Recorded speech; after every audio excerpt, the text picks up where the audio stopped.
Hey everybody, it's Alison Heikkila. Thanks so much for joining me today. Today's video is part of the May Card Hoppin event, and the theme for this month is flowers, and the technique we need to use is shaker cards with either Vellum or Tulle, which I'm sure you know makes me pretty excited.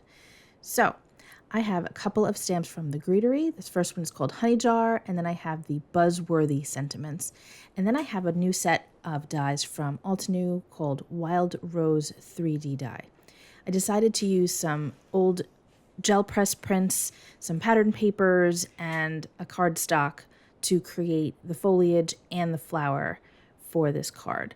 I didn't go heavy with the flowers. I just have the one, and I figured that that's okay with the theme because I figured honey is from the bees, and the bees love the flowers, and it kind of all ties in that way. I just didn't want to go too flower heavy. So you can see that Altenew has this awesome guide to help you set up the layers of the flower. But to be perfectly honest, this is so painterly and artistic looking that it doesn't really matter too much if you have them twisted in a different way than what's shown on the guide. I didn't go too crazy, but I wanted you to see that it does lay it out for you. Look at how pretty that looks. I love that together. We're going to get started with stamping the honey jar now, since I have my dies all glued together. So I've got some smooth bristle cardstock from Strathmore, and I'm putting that into my stamp positioner, lining that up, and you're going to want to stamp these stamps a couple of times just to get a nice smooth impression. I'm using Fresh Lemon from Altenew. The ink set that I used for this is really great. I love this set of 4 yellows.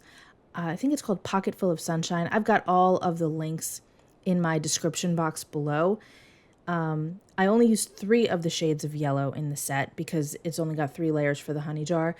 But it's just happy yellows. Yellows are hard to come by, good ones. And this one's great. So I'm using maple yellow now for the second layer. Things might look a little fuzzy at first, but the inks smooth out really beautifully once you're done. I think this third layer looks a little meh at first, but you'll see later on that it'll look way better. The third layer that I'm using is Honey Drizzle, and it's just perfect for this jar. Just perfect. Look at how cool that is. I love this stamp set. It's so fun. I'm so glad I have it. Now we're going to work on the dipping stick for the honey. What is that called? Does it have a name? It must have a name. I don't know. I'm starting with Warm Buff, and this is from Pink Fresh Studios. And then I'm going to go in with their Espresso. This is also from a set of 4 mini die ink pads. And I use them sometimes. I use those yellows a whole lot. These browns are just perfect for this little honey dipper stick thing, though. It really looks dimensional. So now I'm going to cut them out. Actually, not yet. I will eventually. But I've got some teal cardstock from Basil. I believe that this color is called Peacock. Again, it's listed in my description box. And we're working on the covering for the honey jar. You don't have to use this, but I like having it. It makes it look really pretty. So I stamped kind of the folds of the fabric. You'll see once it's cut out with Peacock.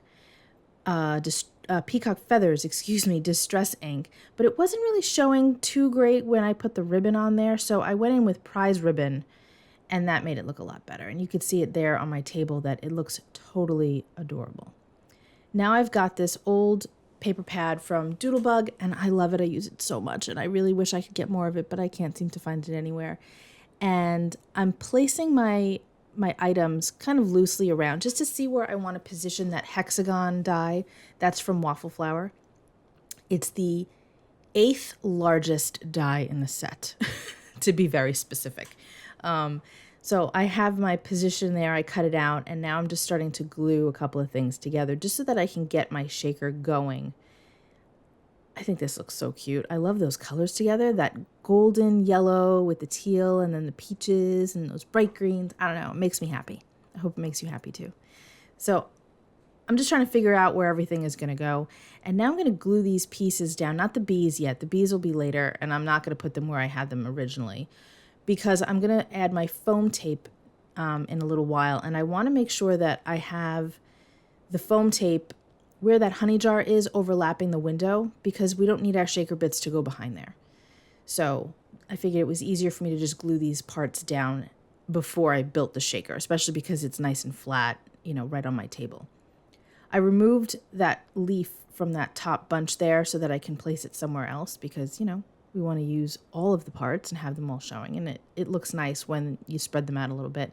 And you can't tell at all that I removed it from that first piece. So I've got this old vellum from the paper company, something else that I can't find anymore, but it's like a little party, got some sequins in there. And I used the die that I used to cut out the window to help me kind of figure out how big I needed my square to be.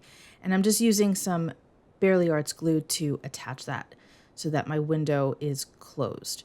Using vellum on a shaker is really nice because it's soft. It looks really pretty.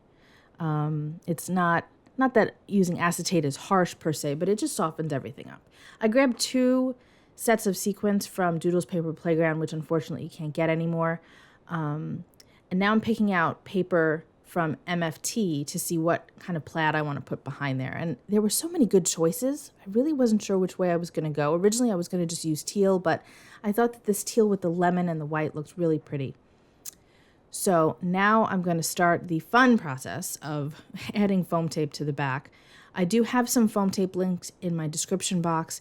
This particular foam tape I can't find it anymore. So I linked it to Thermowebs, which honestly I prefer anyway. So that one is linked below. And you can see that I added the foam behind that honey jar as opposed to being around just the hexagon. Again, just so that our shaker bits don't disappear behind that honey jar. And now I'm adding some yellow sequins and some white sequins, and I added a lot of brassy gold because, again, the vellum kind of makes everything a little bit more subdued, so I knew that having that brassy gold would look really pretty and it wouldn't be kind of obtrusive with the rest of the card because that vellum is going to soften everything out.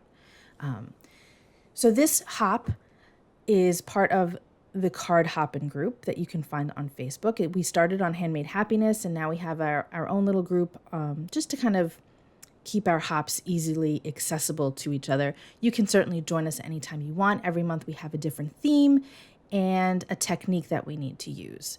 All of the folks that are hopping along are going to be listed below. In addition, you can also do a search for the hashtag Card Hoppin May 2023. So last month, the hashtag didn't work out so great. It seemed like YouTube was kind of just losing everybody. So we're having our links listed as well. So you can use either to find everybody. And I hope that you'll join us. How cute is this card, you guys? Seriously, I love it. It makes me so happy. If you have any questions, please feel free to ask. All of my info is in the description box, and I hope that you'll join us next month. So be well, stay safe, and peace out.